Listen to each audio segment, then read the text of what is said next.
ஆகாயம் சூடானா நிலா காயுமா? அங்கிட்டு போடா மெண்டலு.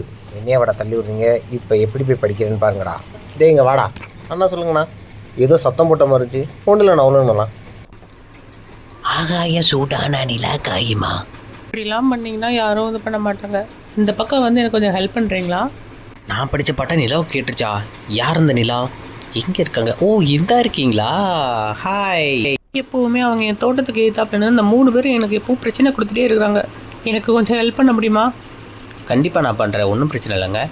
சரி, எனக்காண்டி ஒரு ஹெல்ப் பண்ண முடியுமா? அந்த புதருக்கு பின்னாடி எங்கள் சித்தப்பா பெரியப்பா எல்லாரும் இருக்காங்க. கொஞ்சம் ஹெல்ப் பண்ணி அவங்க எல்லாத்தையும் ரோட் பண்ண முடியுமா? நான் உங்களுக்காண்டி என்ன வேணாலும் பண்ணுவேன்.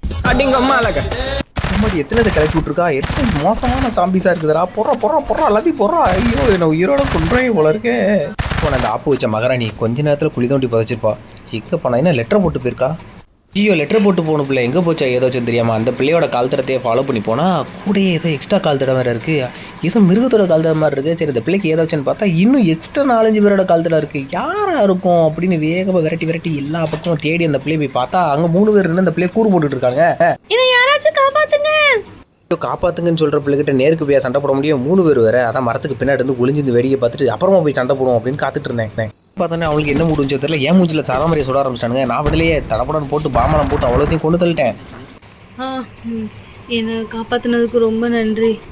ஆனால் நம்ம இங்கே இருக்கிறது ரொம்ப சேஃப் இல்லை. வாங்க வேகமாக ஓடி அங்கே நம்ம இந்த இடத்த விட்டு தப்பிச்சு எப்படியாச்சும் ஓடி போகணும். இருமா, அந்த மரத்தை வெட்டி போட்டு வரேன். குறுக்கால மரத்தை வேற நட்டு வச்சிருக்காங்க. ஏடா எங்கே போனால் அதுக்குள்ளே என்ன வேகமாக போகிறான். அப்புறம் என்ன, ஒரு வழியாக அவங்கள ஒரு பாதுகாப்பான இடத்துல விட்டுட்டு அங்கே எங்கே சுற்றி பார்த்துட்டு அந்த 300 ரூபா போட்டதுக்கு அவங்ககிட்ட நன்றி வாங்கிட்டு இதோட மிஷினை முடிச்சிட்டேன்.